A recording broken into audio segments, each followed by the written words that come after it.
오늘은 여러분과 요엘 심판 앞에서는 옷이 아닌 마음을 찢는 회개를 라는 제목으로 주님의 은혜를 나누도록 하겠습니다. 지난주에 제가 호세아에 대해서 여러분들과 나누었죠.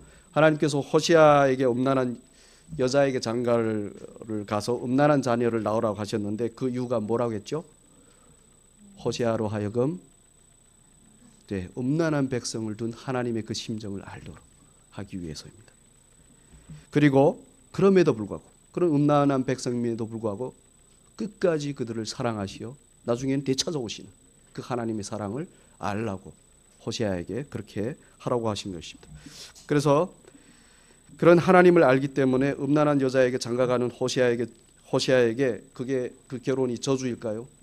아니죠. 하나님을 축복의 근원이신 그 하나님을 알기 때문에 뭐라고 했죠? 축복이라고 했습니다.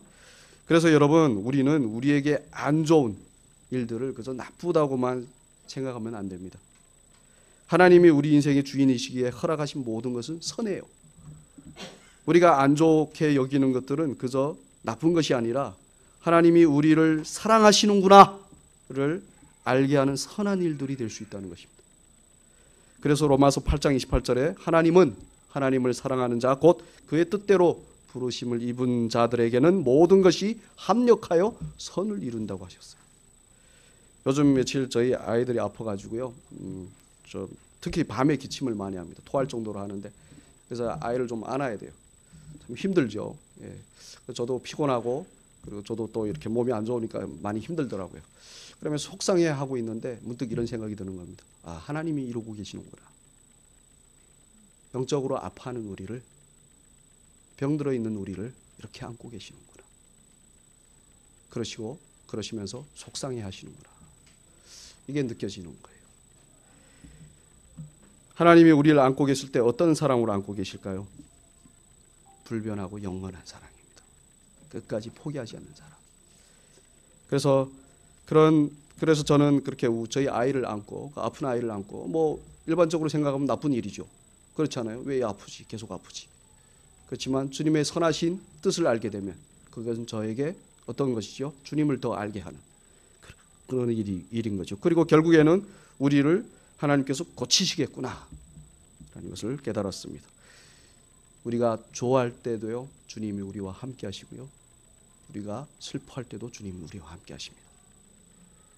그걸 꼭 아시길 바랍니다. 자, 그러니 오늘도 그런 하나님을 말씀으로 더욱 알기 바라면서 말씀을 나누겠는데요. 오늘 말씀에는 요엘이라는 선지자가 등장합니다. 요엘은 북이스라엘의 왕인 요아스가 집권하던 시기에 활동한 선지자예요. 요엘이라는 이름의 의미는 여호와는 하나님이시다. 여호와는 하나님이시다입니다. 이를 다른 말로 하면 여호와만 하나님이시다. 선지자의 이름의 의미가 이 정도면 우리는 당시 상황을 쉽게 어떻게 알 수 있죠? 짐작할 수 있겠죠. 이스라엘이 얼마나 그 탐욕에 의해 있지도 않은 다른 신들을 쫓아다니는지 쉽게 알 수 있습니다. 그래서 요엘 선지자는 자기 이름을 통해 그렇게 선포하는 겁니다. 너희들이 숭배하는 것들은 하나님이 아니다. 정신 차려라. 오직 여호와만 하나님이시다. 라고요. 사실 오늘날 우리에게도 이 말씀 똑같이 선포됩니다. 하나님 외에는 다른 신 없다. 여호와 하나님만 하나님이시다. 예수 그리스도만 구원자이시다. 라고 말씀하십니다. 이렇게 말씀하시는 이유는 바로 우리가 하나님이 아닌 다른 것들을 마치 하나님처럼 구원자로 여기고 쫓아다닌다는 겁니다. 그게 돈일 수도 있고, 그게 유명세일 수도 있고, 쾌락일 수도 있고, 우리 자신일 수도 있어요. 그래서 그것들은 하나님이 아니라 뭐죠? 하나님이 아니라 진짜 하나님만 하나님이다. 예수 그리스도만 하나님이시다 라고 말씀해 주시는 것입니다. 그러시면서 하나님은 요엘을 통해 오늘 말씀을 하시는데 하나님을 떠난 백성에게 일어날 일에 대해 말씀하십니다. 그런데요 2절을 보시면 그 일을 말씀해 주시기 전에 특별히 늙은 자들을 지목하시면서 들을지어다 라고 하십니다. 물론 모든 백성에게 말씀하시는 것이지만 특별히 늙은 자들을 언급하시면서 말씀하시는 이유가 뭘까요? 늙은 자는 어떤 자일까요? 그래서 나이가 많은 자일까요? 아닙니다. 나이가 많기도 하지만 늙은 자는 지나온 역사를 누구보다 가장 많이 아는 사람. 오래 살았으니까. 누구보다 지나온 역사를 가장 많이 아는 사람. 요즘은 그런 사람들을 학자들이라고 합니다. 뭐 과학이 발전하다 과학과 문명이 발전을 하다 보니까 고고학도 발전하다 보니까 학자들이 지나온 역사를 좀 더 잘 알아요. 그렇지만 옛날에는 그렇게 발전되지 않았었잖아요. 그러니까 나이 많은 사람이 구전을 통해 들은 얘기야. 자기가 경험한 얘기로 인해서 지나온 역사를 가장 많이 아는 겁니다. 그래서 2절 뒤에 보시면 너희들의 날에 그리고 너희 조상들의 날에 이런 일들이 있었느냐라고 하시는 것입니다. 늙은 자가 살아온 날이 지난 날이고 그 조상들의 날이 지난 날이니까, 그러니 늙은 자를 언급하시는 이유는 바로 지금까지 그들이 경험해 보지 못한 그런 일이 그들에게 일어날 것이라는 것을 강조하시는 것입니다. 그리고 늙은 자를 언급하신 또 다른 이유가 있어요. 바로 늙은 자는 본디 그렇게 경험한 것이 많으니까 깨달음도 많을 거 아닙니까? 어떻게 위험할 때는 어떻게 피하고 삶에 문제가 있을 때는 어떻게 해결하는지를 가장 많이 아는 사람들이에요. 그런데요, 아무 소용없다는 겁니다. 그 늙은 자들이 아는 거, 그 늙은 자들이 깨달음, 아무 소용없다는 거예요.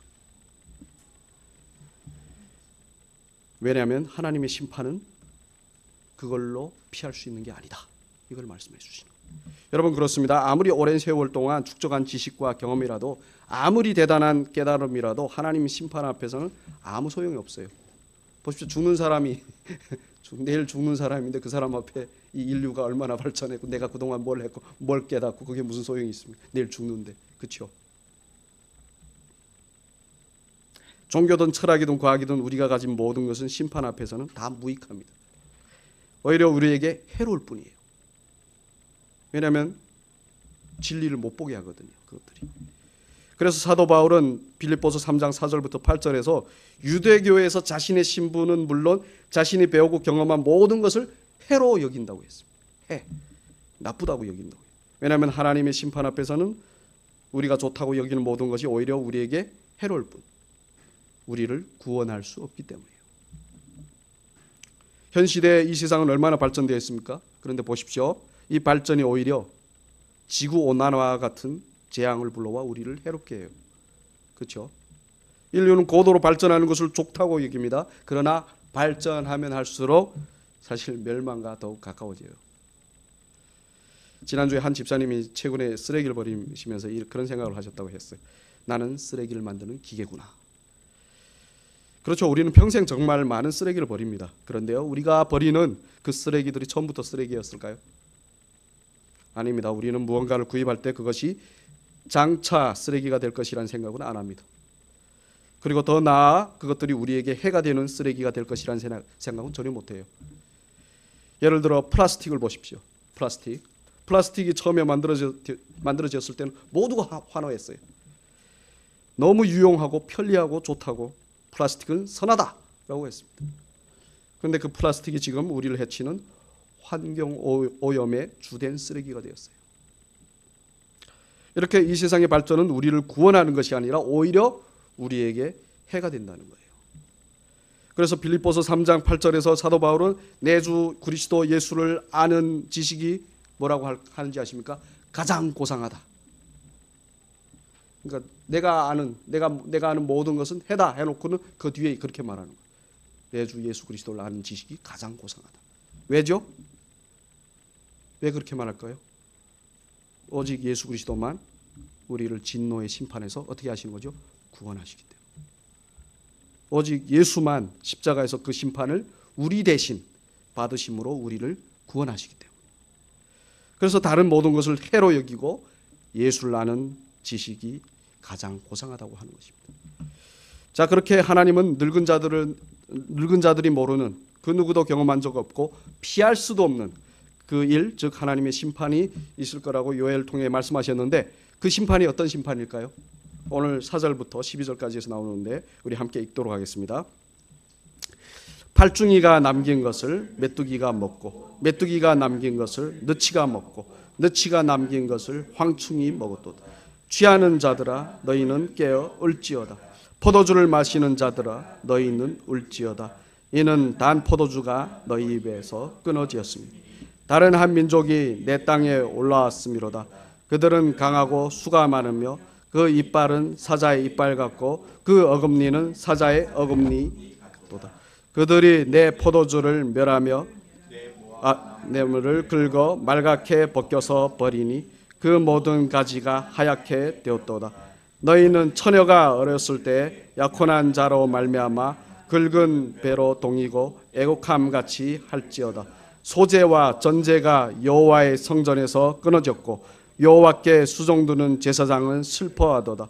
밭이 황무하고 토지가 마르니 곡식이 떨어지며 새 포도주가 말랐고 기름이 다하였도다.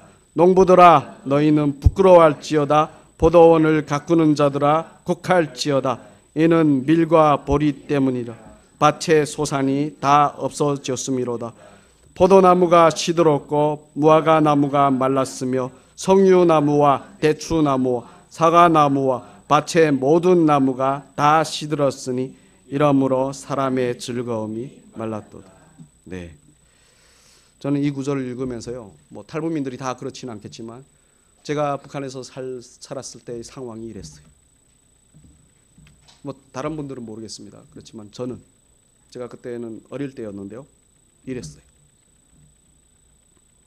이 말씀을 간단히 요약하면 완전히 황폐하여, 땅이 완전히 황폐하여 먹고 마실 것이 다 사라지고 전쟁으로 모든 것이 불타고 남자들도 다 죽는다는 겁니다.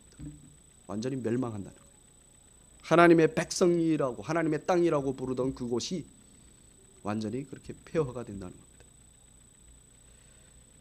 사실 이스라엘은 땅의 풍요를 위해 지금 먹을 것이 없고 마실 것이 없게 하신다는 게 뭐냐면 이게 넘친다는 거예요 지금. 그런데 이거를 위해 이스라엘이 이 풍요를 얻기 위해서요, 하나님을 버리고 바알신들을 쫓았었어요. 그래서 하나님이 뭐라고 하시냐? 그 풍요를 다 없애버리신다. 하나님께서 내리시겠다는 하는 그 심판은 정말 무시무시한 재앙입니다. 사실 제가 이 말씀을 묵상하면서 풍요를 쫓아서 풍요하니 하나님을 버리는 거예요. 하나님을 잊어버린 거예요. 하나님을 완전 무시하고 사는 거예요. 그러니까 그 풍요를 어떻게 하냐면 없애버려요. 요게 요때만 적용이 될까요? 아니에요. 이 시대에도 특히 하나님의 백성으로 부름받은 우리에게도 적용이 됩니다. 우리가 만약에 하나님을 무시하고 하나님을 잊어버리고 다른 풍요를 위해서 쫓아가잖아요. 이 자본주의는 목적이 풍요잖아요. 하나님이 때가 되면 다 없어지는 거예요. 만약에 우리가 계속 거기에 빠져 있으면 안 됩니다. 주신 것에 감사하면서 사면 돼요. 더 탐욕을 부리지 말고, 그것이 목적이, 그것이 인생의 전부있냐? 달리지 말라는 것입니다.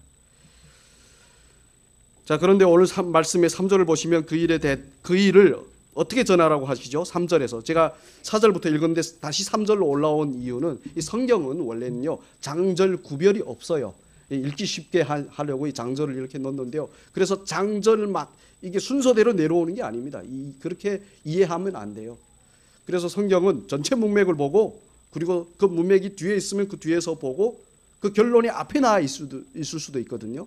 그래서 왔다 갔다 할 수도 있습니다. 그래서 우리가 이제 4절부터 읽었었잖아요. 근데 제가 3절로 다시 돌아오는 겁니다. 그 심판에 대해 어떻게 전하라고 하죠? 자녀들에게, 후손들에게 대대손손 전하라고 하십니다. 그러면 왜 하나님은 그 일에 대해 대대손손 전하라고 하시는 걸까요? 심판이 좋은 일도 아닌데 왜 그 일을 대대손손 전하라고 하십니까? 그 이유는 바로 대대손손 그 일에 대해 듣고 대대손손 여호와만 하나님이시라는 사실을 알아서 대대손손 여호와 하나님만을 어떻게 하라고요? 경외하라고요. 떠나지 말라고. 그리고 또 다른 이유가 있는데요, 바로 하나님께서 당신의 백성이 살기를 바라시는 그 사랑에서 비롯되었습니다. 바로 당신의 백성이 대대손손 그 심판에 대해 알아, 그 심판을 어떻게 하라고요? 피하라고요. 지난번에도 말씀하셨죠. 어떤 경고를 딱 말씀드렸죠. 경고를 딱 붙여놓는 이유가 뭐죠? 그냥 그대로 행하라고요? 아니요. 거기 위험이 있다고 하면 뭐죠? 그 위험을 피하라고 경고를 붙여놓는 겁니다. 자, 그런데 이제 말한 심판을 피함이란, 이제 제가 말씀드린 그 심판을 피함이란 그저 심판자이신 하나님으로부터 도망치는 것이 아닙니다. 오히려 정반대예요. 그저 이스라엘이, 자 여기서 우리가 좀 생각해 보자. 이스라엘이 왜, 아까 제가 말씀드렸잖아요. 왜 이스라엘이 심판받는다고 했죠? 제가 하나님을 떠나서 심판받는다고 했잖아요. 그러면 심판하시는 하나님으로부터 도망치면 될까요? 안 될까요? 안 됩니다.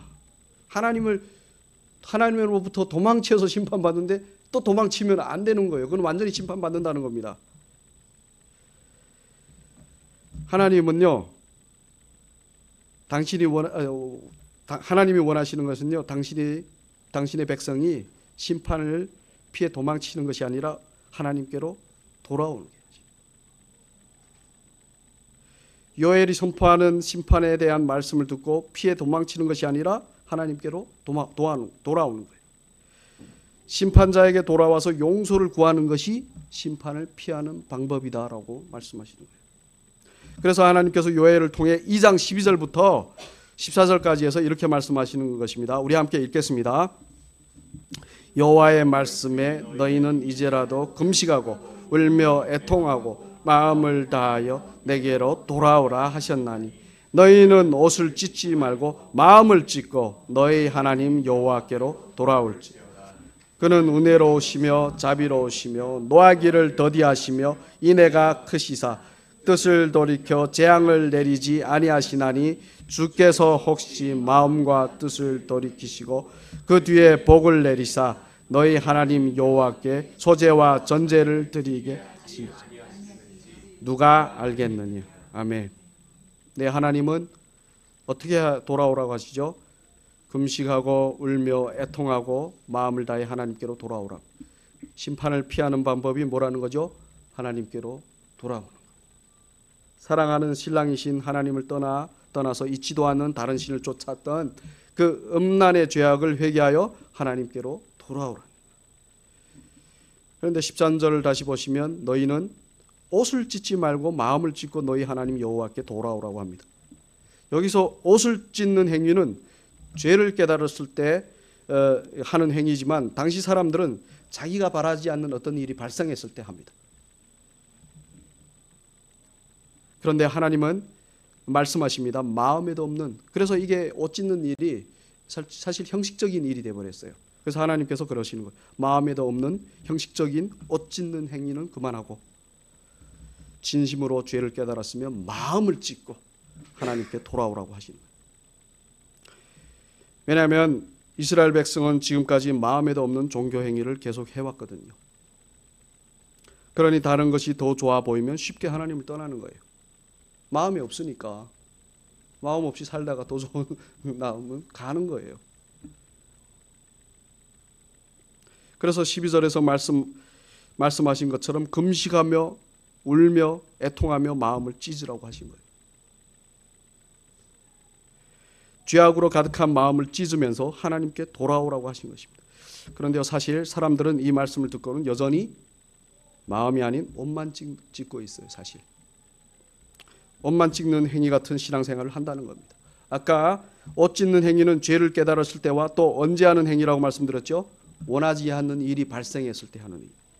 그래서 성경에서 사람들이 자기 옷을 찢는 행위를 하는 말씀이 자주 나오는데 그 말씀들을 자세히 보시면 그들은 꼭 원치 않은 어떤 재앙이 임했을 때 옷을 찢습니다. 그런데 요즘도 예수를 믿는 기독교도 그런 것과 비슷한 행위들을 합니다. 지금 국회에 이렇게 동성애 같은 성경에서 죄라고 하는 것들을 차별하지 말자는 법을 통과시키자고 이게 올라가 있어요. 그 법을 차별금지법이라고 하는데 동성애를 더 이상 죄로 취급하지 말자는 것입니다. 만약에 동성애를 죄로 취급하면 그게 죄라는 거예요. 그러나 하나님께서 말씀하셨죠. 동성애는 뭐라고 했죠? 죄악이라고요. 그런 동성애를 옹호하는 차별금지법은 하나님을 어떻게 하는 거죠? 대적하는 법입니다.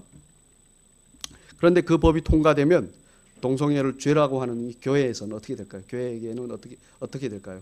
재앙이나 같은 거예요. 그래서 차별금지법을 반대하는 집회를 10월 27일에 한국 기독교가 광화문 광장에 모여서 하자고 이렇게 대형교회 목사들이 요즘 호소를 합니다. 그런데요, 여러분 잘 들으십시오. 그런데요, 저는 이 반대 집회가 마치 아까 말씀드린 대로 원치 않은 재앙이 임했을 때만 하는 옷 찢는 행위같이 보이는 거예요. 그러면서 드는 생각이 차별금지법 반대 집회를 하기 전에 우리가 먼저 해야 하는 것은 바로 우리의 마음을 찢고 하나님께로 우리가 돌아가야 되는 것이 아닌가. 왜냐하면 사실 우리가 동성애를 정죄할 입장이 아니기 때문입니다. 우리가 지난주에 나눈 호세아에서 왜 하나님께서 호세아에게 음란한 여자에게 장가가라고 하셨다고 했죠? 그 음란한 백성을 둔 하나님의 심정을 알게 하시려고요. 마찬가지로 왜 하나님은 당신의 백성인 우리를요, 이 동성애 같은 죄악이 가득한 이 세상에 두었을까요? 네, 그거는 하나님의 백성인 우리가 그런 죄악을 범한다는 사실을 알도록 하시기 위해서요. 일단 동성애를 보십시오. 동성애는 남자와 여자의 사랑이라는 창조의 질서를 거슬러 남자와 남자 또는 여자와 여자의 사랑을 하겠다는 것입니다. 그걸 인정해달라는 거예요. 그런데 성경에서 교회를 하나님의 거룩한 신부, 즉 여자라고 합니다. 교회는 성경적으로 여자예요. 그리고 이 세상을 음녀라고 합니다. 성경적으로도 이 세상은 뭐죠? 여자예요. 자, 그렇다면 만약에 이 하나님의 거룩한 신부인 교회가 이 세상이라는 음녀를 신랑이신 하나님보다 더 사랑한다면 그게 무엇이겠습니까? 그게 동성애예요. 영적인 동성애예요. 그런데 교회는 역사 내내 하나님보다 세상을 더 사랑해 왔어요. 차별금지법을 반대하자는 목사들로부터 시작해서 모두 말로는 하나님이지만 실제로는 이 세상의 돈을 사랑하고 명예를 사랑하고 권력과 권위와 육신의 안락을 사랑해 왔어요. 교회인 우리가 하나님이 아닌 이 세상을 사랑한 동성애를 하고 있다는 거예요. 그런데 자기가 그런 동성애자라는 사실을 모르고 못 보고 동성애를 비난하는 것은 마치 예수님께서 말씀하신 거예요. 자기 눈에 있는 기둥은 안 보이고 남의 눈에 있는 뭐죠? 가시만 보이는.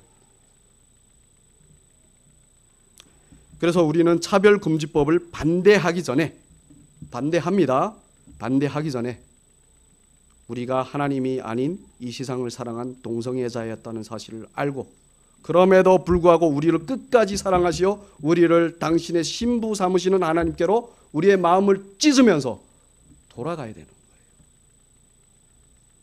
여러분 생각해 보십시오. 우리가 하나님이 아닌 이 세상이란 음녀를 사랑하는 동성애자라는 사실을 알면 쉽게 동성애를 정죄할까요? 내가 동성애자인데 동성애를 어떻게 정죄합니까? 그들에게 가서 우리가 그들과 같은 동성애자이지만 그럼에도 불구하고 우리를 사랑하시는 우리의 신랑이신 예수 그리스도를 소개할 거 아닙니까? 그분도 당신을 사랑하신다. 그분이 나를 사랑하신 것처럼 그분도 당신을 사랑한다. 그분이 당신이 돌아가길 기다리시는 당신의 신랑이시라. 그들에게 복음을 전할 거 아닙니까? 여러분 만약에 한국에 있는 몇백만 명이나 되는 모든 기독교인들이 이렇게 자기들의 실체를 진짜 신랑이신 하나님이 아닌 음녀인 세상을 사랑하는 동성애자로 인식하고 먼저 자기들의 마음을 찢고 하나님께로 돌아온다면 차별금지법 같은 재앙은 절대로 있을 수 없습니다. 왜냐하면 그렇게 하면요 거기에는 차별이 없기 때문이에요. 차별이 있으니까 차별금지법이 생기는 거예요.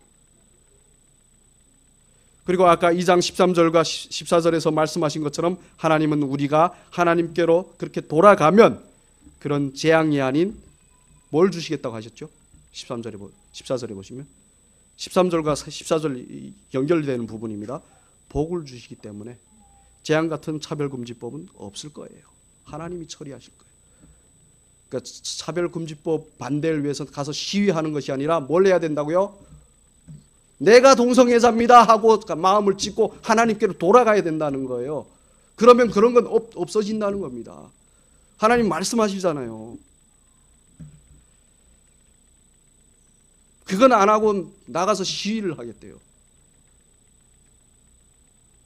동생애가 없는 세상에서 자기들만 잘 먹고 잘 살겠다는 거예요. 교회가 언제 예수님이 언제 그렇게 교회를 이 세상에서 자기들만 잘 먹고 잘 살라고 했어요. 사랑하라고 했는데, 사랑. 주님이 어떻게 사랑하시는지 알고 사랑하라고.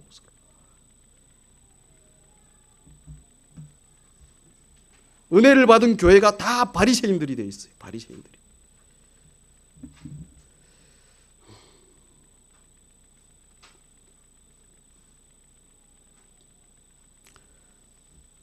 그렇게 우리가 하나님께로 돌아가면요, 2장 27절부터 32절까지 해서 나오시는데 제가 길어서 좀 읽지를 않겠습니다. 보시면 영원히 수치를 당하지 않는 하나님의 영을 가진 백성으로 구원하시겠다고 하죠. 심판에서 구원을 약속하시는 거예요. 이 약속은 예수 그리스도로 말미암아 완성이 된 약속입니다. 우리가 해야 할 것은 바로 우리의 마음을 찢으며 예수 그리스도의 이름으로 회개하는 것뿐입니다. 모든 일에 회개하는 것. 오늘 말씀을 정리하겠습니다.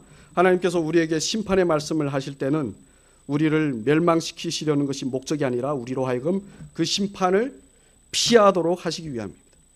그런데요, 그 심판을 피하는 방법은 바로 하나님을 떠났던 우리의 죄악에 대해 우리의 마음을 찢고 하나님께로 회개하는 것입니다.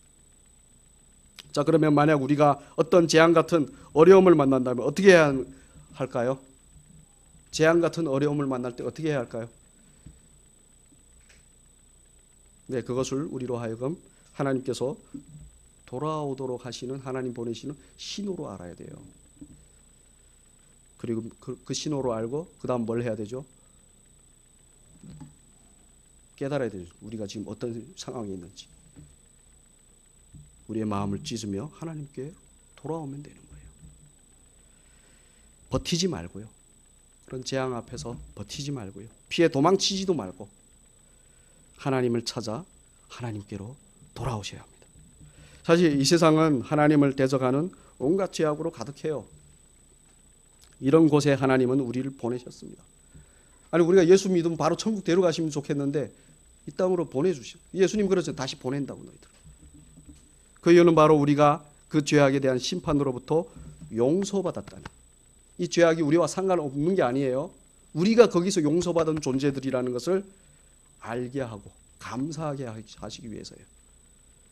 그리고 그렇게 우리를 용서하신 그 은혜를 우리를 통해 이 세상에 보여주시기 위해서.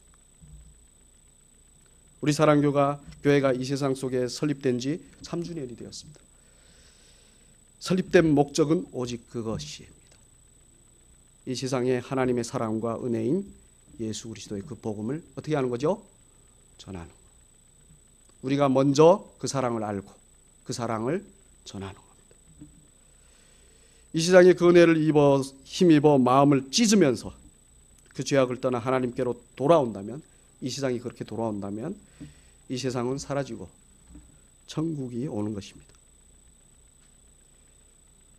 그날을 소망하면서 우리 함께 천부여 의지없어서 찬양하겠습니다.